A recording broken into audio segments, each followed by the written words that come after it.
आज तो धूप की एक किरण भी नहीं निकली, पूरे आसमान में बादल छाए हुए, कहीं बारिश ना हो जाए। अक्षिता बाहर रस्सी पर कपड़े फैलाकर आई, अपने छोटे से घर में वापस आ गई जहाँ धुआं ही धुआं हो रहा था।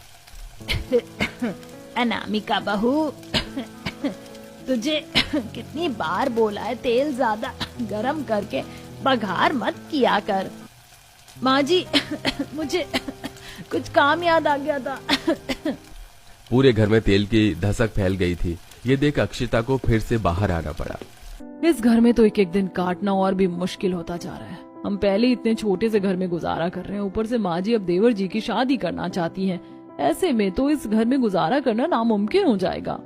अक्षिता ये सोचते हुए बाहर खड़ी हुई परेशान हो रही थी कि तभी उसके सिर पर ठंडी ठंडी पानी की बूंदें आकर गिरने लगी, जिससे वो अपनी सोच से बाहर आई और उसने देखा कि सामने रस्सी पर फैले कपड़े बारिश में भीगने लगे। अरे नहीं, मैंने अभी ये सारे कपड़े धोए थे। अक्षिता जल्दी से सारे कपड़े उतार के घर में आई। सत्यानाश, तुम दोनों का ध्यान किधर रहता है? हाँ, एक ने पूरे घर में धसक फैला दी और दूसरे ने सारे धुले कपड़े भिगो दिए।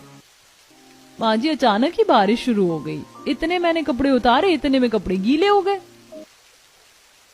तो अब खड़ी खड़ी मेरा मुंह क्या देख रही है? हाँ, रस्सी बांध और इन्हें घर में ही फैला। हे भगवान, अब इस चूहे के बिल जैसे घर में अगर इसने कपड़े फैला दिए तो निकलना बढ़ना भी मुश्किल हो जाएगा। और तू खड़ी खड़ी क्या सोच रही है अनामिका बहू? चल जल्दी से अक्षिता बहू की कपड़े फैलाने में मदद कर। संपूर्णा के कहने पर अनामिका ने मुंह बनाकर अक्षिता के साथ रस्सियां बंधवाई और फिर उन पर कपड़े फैलाए। अब सावन का महीना लगने जा रहा था, ऐसे में उन्हें अब और ज्यादा दिक्कतों का सामना करना पड़ता। देखिए जी, मैं इस घर में अब एक दिन और नहीं रह सकती। इसके इतना छोटे होने की वजह से आए दिन मुझे नई नई दिक्कतों का सामना करना पड़ रहा है। मैं तुम्हारी बात समझ रहा हूँ अनामिका, लेकिन अभी मैं कुछ नहीं कर सकता। आज इतनी महंगाई के जमाने में एक पक्का बड़ा मकान खड़ा करना आसान नहीं है। गरीबी की वजह से उन लोगों के लिए घर बनाना बहुत मुश्किल था। वो जैसे तैसे उसी घर में गुजारा कर रहे थे।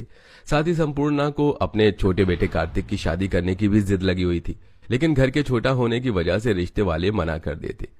कार्तिक के अब तक 3 रिश्ते टूट चुके थे, वो भी सिर्फ घर की वजह से। माँ जी, हमें अभी देवर जी की शादी के बारे में नहीं सोचना चाहिए। जब तक हमें एक बड़ा सही घर नहीं मिल जाता, तब तक हमें इस सिलसिले को बंद करना होगा। अब तू मुझे बताएगी कि मुझे क्या करना चाहिए और क्या नहीं? मुझे जो करना होगा मैं करके रहूंगी और मुझे कोई नहीं रोक सकता। माँ, समझने की कोशिश कीजिए, भाभी सही कह रही है। और वैसे भी छोटे घर में कोई भी लड़की रहने के लिए राजी नहीं होगी।